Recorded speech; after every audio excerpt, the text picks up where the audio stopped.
one, when their families need one, or when their children need one. House Democrats are going to continue to press our case. 214 Democrats, every single House Democrat, supports legislation to extend the Affordable Care Act tax credits and has signed a discharge petition to force an up or down vote. All we need are 4 House Republicans. Just 4. There are 219. All we need are 4 to join us. Keep your word to the American people that you are not going to let the Affordable Care Act tax credits expire. Questions?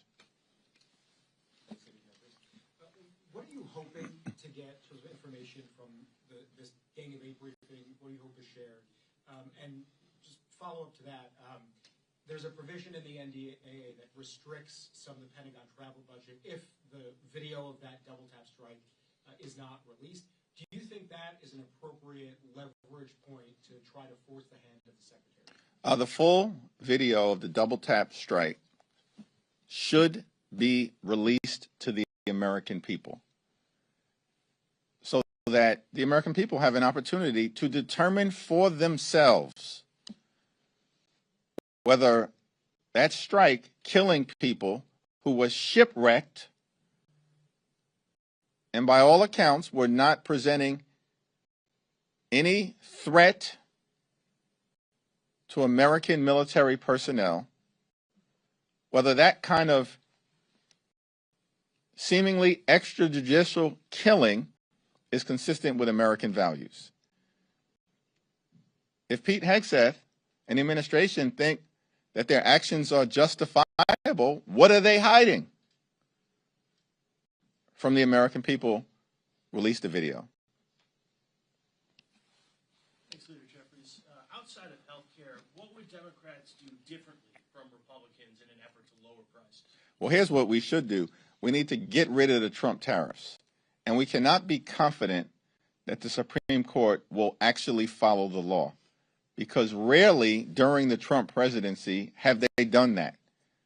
Instead, they've just bent the knee to Donald Trump and his extreme agenda over and over and over again, notwithstanding the fact that lower courts and judges appointed by Democratic and Republican presidents have consistently tried to rein in Donald Trump's extremism, only to have the Supreme Court reverse course, as they just did in supporting a racially gerrymandered map in Texas.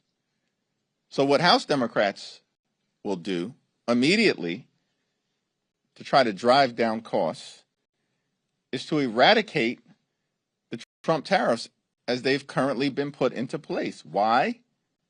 Because everybody knows the Trump tariffs have increased costs on everyday Americans by thousands of dollars a year on grocery items and on goods that are needed to live a comfortable, quality life in America. So we can start there as it relates to dealing with the high cost of living in the United States of America. The other thing that House Democrats are committed to do is driving down housing costs. There's not a single thing that House Republicans or Senate Republicans or Donald Trump and his administration have done to address the housing crisis in the United States of America. We're almost at the end of the year. And the most significant expense that the American people have to deal with on a month-to-month basis is their housing costs, either their mortgage, home insurance, or their rent. And Donald Trump can't see fit to do a thing about it. House Republicans have done nothing to lower housing costs when the overwhelming majority of the American people know that housing costs are out of control in this country. And Donald Trump, the so-called builder, the so-called developer, nothing from him to actually make housing more affordable in the United States of America. So there are a lot of things that can be done better, but Republicans don't have the will to do it. That's the problem. They just don't have the will to do it because they'd rather reward their billionaire donors with massive tax breaks, just like what they did in the One Big Ugly Bill. Michael. Thank you, Mr. Leader. I want to ask about the AI commission that you announced this morning. Over the last couple of years, there have been several bipartisan task forces. There have been reports on AI. I'm curious first, what makes this different than the other previous commissions, task forces, reports on AI? And also, I spoke to a few, experts and scholars and academics about AI, and some of them are concerned that AI is going to follow the same road as social media, that Congress is still grappling with trying to figure out how to regulate social media 15, 20 years down the road and have yet to do so meaningfully. We're years into AI, and there hasn't been any meaningful legislation passed into law. Do you share that concern? Is there a sense of urgency in Congress on the House Democratic side to actually get some legislation passed into law beyond these reports and task forces and commissions?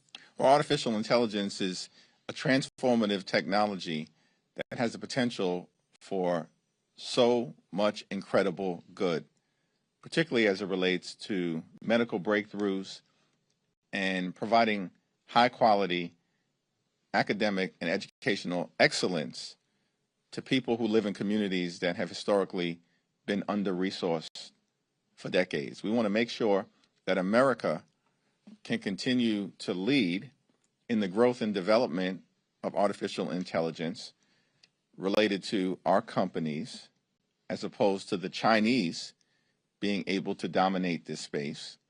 But at the same period of time, of course, it's important to figure out what are the appropriate policies that can be put into place by the Congress to make sure that there's a uniform set of standards across the country and that prevent bad actors from entering into the AI space and enabling them to do harm to the American people, something that no one should want to see.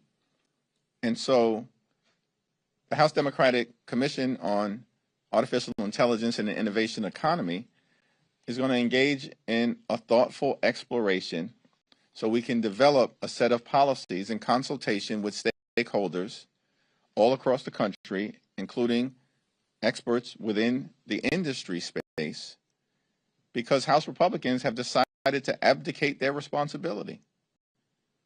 We had a bipartisan task force that produced a very forward-looking report at the end of the last Congress. But Mike Johnson has decided to do nothing to actually re-engage. And so time is up. The year has ended. There's no interest from the other side of the aisle in actually doing something meaningful in this space, engaging meaningfully with experts and academics and stakeholders all across the country so we can do something thoughtful.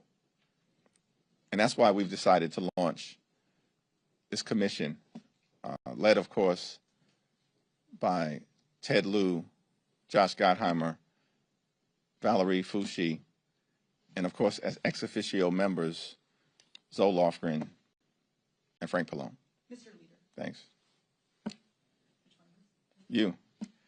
One of the most outspoken members of your caucus. But with that voice, I hope you have a very thoughtful question. Yes, very thoughtful. One of the most outspoken members of your caucus, Jasmine Crockett, announced a run for Senate on Monday. I'm curious what you make of that. I haven't talked to Jasmine this week when she made the final decision to move forward, but she's an incredibly talented individual, a hard worker, and a fighter. She's going to be a very formidable candidate. Thanks. Second row. Another question on AI, actually. President Trump has indicated that this week he's going to sign an executive order to sort of restrict states' abilities to regulate AI. Republicans in Congress tried to do a version of this over the summer with the reconciliation bill. The NDAA recently was talked about. I'm curious, just broadly, what you think of that idea. Do you think it's appropriate to try to preempt state-level AI laws in the absence of a more comprehensive federal framework? Well, the Donald Trump my way or the highway approach on all the things, including artificial intelligence, is not in the best interest of the American people, and it's not even clear that he's got the lawful authority to do it. And of course, that's been the case over and over and over again. But Republicans bend the knee to Donald Trump. They just function in a cult-like fashion. And so as a result, what we've seen is Congress, in so many different areas, has advocated its responsibility to actually serve as a separate and co-equal branch of government. And instead, what Republicans do is that they just function as a reckless rubber stamp for Donald Trump's extreme agenda over and over and over again. And so in this particular area, artificial intelligence, with its transformative potential to really bring a lot of societal good to the American people, while at the same period of time, Congress having a responsibility to make sure that we can prevent bad actors from harming everyday Americans, we need Congress in the game. And on the House Republican side, they refuse to do anything thoughtful, common sense, or bipartisan. And that really is the reason why we've launched this House Democratic Commission. Thanks. On ACA subsidies, we know you want a 3-year clean extension, but there is another plan out there introduced this morning by Brian Fitzpatrick, Eric Golden, others, bipartisan. It's a 2-year with some eligibility limits. Is that something that you could support? And secondly, Mr. Fitzpatrick says he's got a discharge petition he's ready to unveil on that bill. Would you sign that discharge petition if yours remains at 2 votes? There's one discharge petition that I'm committed to at the moment, and that's the 3-year extension of the Affordable Care Act tax credits, which currently has 214 members of Congress on it. So all we need are 4 Republicans to join us. I haven't had an opportunity to review the legislation being put forth by Representative Fitzpatrick and Representative Golden. Of course, I'll take a look at it to see if there's anything meaningful there as it relates to a path to getting something done. But many of my Republican colleagues talk a lot, but they don't produce anything. And we saw this consistently during the One Big Ugly Bill debate. These very same Republicans, in many instances, were the ones who were saying under no circumstances were they going to cut Medicaid. And then almost every single one of them, with the exception of Representative Fitzpatrick and Representative Massey, every single one of them, other than those two, voted to enact the largest cut to Medicaid in American history. And in the same bill, they ripped $186 billion away from SNAP. These people literally stole food from the mouths of hungry children, seniors, and veterans, and all of this was done so they can enact massive tax breaks for their billionaire donors. And then they made those permanent. And now here we are, clock is ticking, in December, Affordable Care Act tax credits expire on the 31st at the end of the month, and bills are still being introduced now?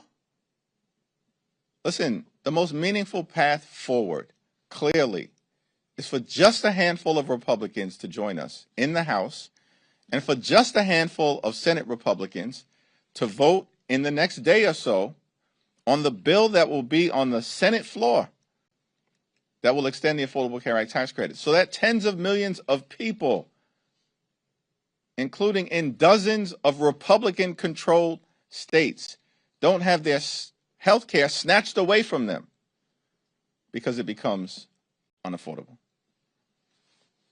Thank you, Mr. Leader. 2 quick questions. One, as Democrats look to retake the majority in both chambers, are you planning to make an endorsement in the Texas Senate race?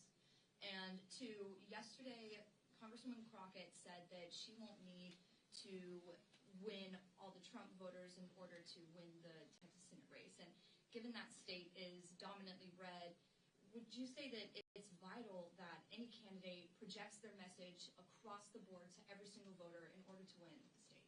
Well, I think I'm obviously focused on the House, not the Senate, and we're only 3 seats short of taking back the majority, and we are going to take the majority back in the next Congress. The Republicans have been a disaster. They're totally on the run. They failed the American people. The cost of living is out of control.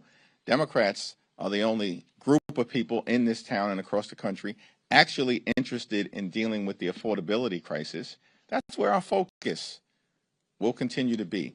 Donald Trump and Republicans don't even think that there is an affordability crisis. I mean, Donald Trump had the nerve to call it a hoax and a scam. Think about that. This guy just regularly lies to the American people. The same person who ran on affordability last year when he was trying to convince the American people to vote for him, and even said along with Republicans that they were going to lower the cost of living on day one, now says there is no affordability crisis. To me, that's what the American people are concerned about. Which party is actually committed to making their life better? That would be us, Democrats, as demonstrated last month in the off-year elections all across the country, which is why Democrats decisively won up and down the ballot. In terms of what's happening in Texas in the Senate race, before anyone gets to the general election, obviously there's going to be a competitive primary. And so we'll see what happens during the first Tuesday in March. Do you think any endorsement from you might add fuel to that fire and help get a win? We're still in the process of working through the House battlefield. So I've got no visibility into what we might do at any point into the future relative to the Senate. At the moment, we'll leave that to Chuck Schumer and the crew over there. You got it. You? Yeah. We'll go you, and then we'll go to you. How's that work? If Republicans try to pass the NDAA on suspension, will Democrats provide enough votes for them to pass, and how will you vote? Well, that's still going to be evaluated. We have a leadership meeting today at 5:15. Then we have a steering and policy meeting where we'll have that discussion at 6. And then we'll have a caucus meeting tomorrow where we'll hear a presentation about the NDAA as well as differing perspectives that might exist as to whether the bill has gone far enough at this particular moment to merit overwhelming support from the House Democratic Caucus. That remains to be seen. I want to ask about Congressman Henry Cuellar. Now that he's been pardoned by President Trump, do you think it's appropriate for him to be brought back into the fold, to be given his appropriations title back? It's my expectation, consistent with the rule that exists relative to this very issue, and as has been the case in past practice, that he would be restored to the ranking member subcommittee position that he's previously held. And it's my understanding that the Appropriations Committee on the Democratic side will be meeting to take that business up in short order. Congressman Luna last night accused you of blocking her stock ban discharge petition. She said that you're stonewalling. Any comment or reaction to that? Here's the interesting thing. I've never had a conversation with her. Know nothing about her commitment to this issue. And if she wants to lay out a path forward on this stock ban issue where she parachuted in to the middle of it, she has not been part of the bipartisan conversations that have been ongoing, led on our side by Seth Magaziner, Representative Ocasio-Cortez, and Representative Pramila Jayapal, along with Joe Morelli, has not been part of those conversations. They've been led by Chip Roy. She parachutes into this situation. Nobody fully understands her intention. She's had zero conversation, as far as I can tell, with any of us. And so she's just shooting off at the mouth, as she always does. She's undermining her own credibility and position. If she wants to have a conversation, find me on the floor. It's Democrats who are actually serious about enacting a congressional stock ban.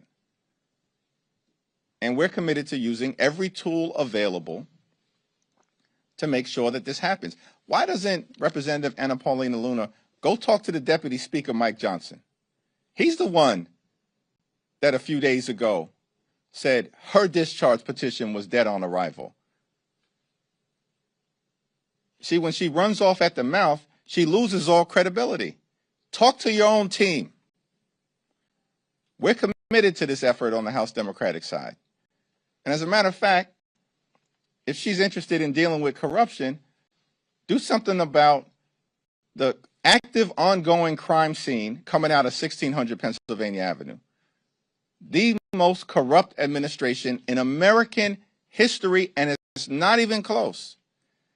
And we don't hear a peep from her or any of her colleagues about even extending the stock ban to the executive branch, to Donald Trump, to J.D. Vance, or perhaps even to the Supreme Court.